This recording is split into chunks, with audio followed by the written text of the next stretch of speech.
Sandra Lindsay.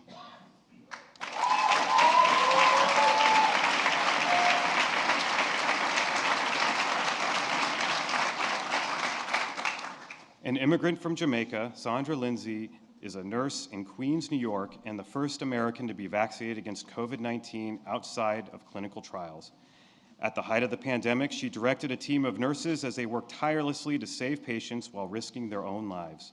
When the COVID-19 vaccine became available, she was a ray of light in our nation's dark hour and continues to champion vaccinations and mental health for healthcare workers.